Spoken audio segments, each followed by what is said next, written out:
Hello guys, welcome back my channel Puja day. কেমন আছো তোমরা? আই হোপ কি তোমরা খুবই ভালো আছো, আর আমিও খুবই ভালো আছি। তো এটা হচ্ছে সন্ধ্যা রাত্রির ভিডিও। তো একটু ছাদে গেছিলাম, খুব সুন্দর হাওয়া চলছিল আর মৌসমটা খুব ভালো লাগছিল। খুব মেঘ ডাকছিল, বৃষ্টি তো হচ্ছিল না, पर খুব মেঘ ডাকছিল। এই যে বাদল গর্জাচ্ছে, মেঘ ডাকছে, খুব ভালো লাগলো। তো দেখলাম বাবুটা একটু সন্ধ্যার সময় শুয়েছিল, মিস আসার সময় হয়ে গেছিলো, তো ওকে যা ডাক দিলাম। তো এই যে ওর মোড একটু অফ ছিল, তো ও সহজে টিভি টাভি দেখে না, তো ওকে একটু টিভি লাগিয়ে দিলাম, বললাম টিভি দেখ।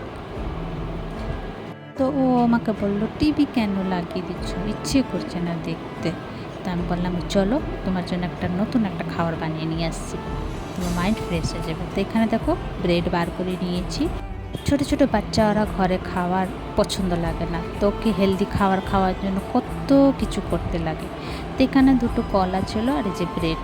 তো কলাটা ভালো হচ্ছে, বাস উপরে দিয়ে চোকলাটা একটু খারাপ হয়ে গেছে, তো ফ্রিজে রাখা ছিল তাই জন্য চোকলাটা একটু খারাপ হয়ে গেছে। চলো এটা দিয়ে একটা রেসিপি বানিয়ে দিই, দেখি ওর যদি ভালো লাগে। স্টার্ট করি। তো এখানে দেখো একটা বাটি নিয়ে নিলাম, এই যে দুটো কলাটা ছিলে নিলাম। তো কলা নিয়ে নেব, এইবার নিয়ে নেব কাজু, কিছুটা পিস্তা বাদাম, হাফ চামচের মতন চিনি, আর এটাকে গ্রাইন্ড করে নেব। তো এই যে হয়ে গেলো।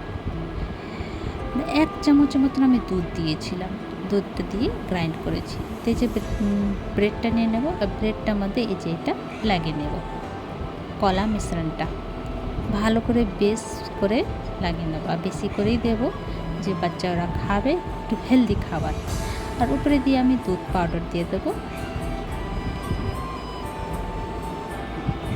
তারপরে ওর উপরে দিয়ে ব্রেডটাকে কভার করে দেবো। এবার আমি কড়াই বসিয়ে দেবো, কড়াইয়ের মধ্যে দিয়ে দেবো বাটারটা একটু পিঘলিয়ে নেব।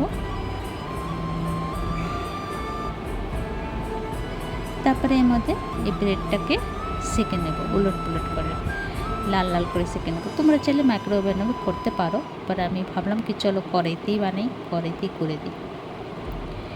তো উলট পুলট করে লাল লাল করে ব্রেড বাটার দিয়ে সুন্দর করে ফ্রাই করে নেব। তো যখন বাবুটা এই রেসিপিটা যখন খেলো, ওর কাছে খুবই পছন্দ হলো, খুবই ভালো লাগলো। ও জানতে পারলো না এর ভিতরে আমি কী দিয়েছি। তারপরে যে ব্রেডটা লাল লাল হয়ে গেছিলো, উলট পুলট করে তারপরে একটু দুধ দিয়ে দিলাম। দুধটা দিয়ে একটু ভালো করে আবার ফ্রাই করে নেব, দুধটা শুকিয়ে নেব, উলট পুলট করে ফ্রাই করে নেব, তারপরে নামিয়ে নেব। এইভাবে বাচ্চাকে একবার খাওয়িয়ে দেখো, ও বুঝতেই পারবে না এর মধ্যে কী কী আছে না আছে, খুব টেস্টি লাগবে খেতে। এর উপরে দিয়ে আমি একটু হানি দিয়ে দেবো। এই তো চলো আমার রেসিপি রেডি। তো তোমাদেরকে আমার ভিডিওটা কেমন লাগলো, ভালো লাগলো প্লিজ লাইক শেয়ার কমেন্ট করে সাবস্ক্রাইব করে দিও। আবার নতুন ভিডিওর সঙ্গে দেখা হবে। তো তোমরা সবাই ভালো থেকো, সুস্থ থেকো। ভিডিওটা কেমন লাগলো কমেন্ট করে নিশ্চয়ই জানিও। ইউটিউব দিয়ে দেখলে সাবস্ক্রাইব করে দিও, আর ফেসবুক দেখলে ফলো করে দিও।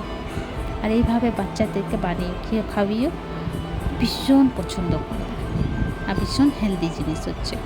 তো চলো, আমার বাচ্চাটা তো কলা মলা খেতে চায় না, তো এইভাবে কিছু কিছু কিছু কিছু বানাই দিই, তো খেয়ে নেয়।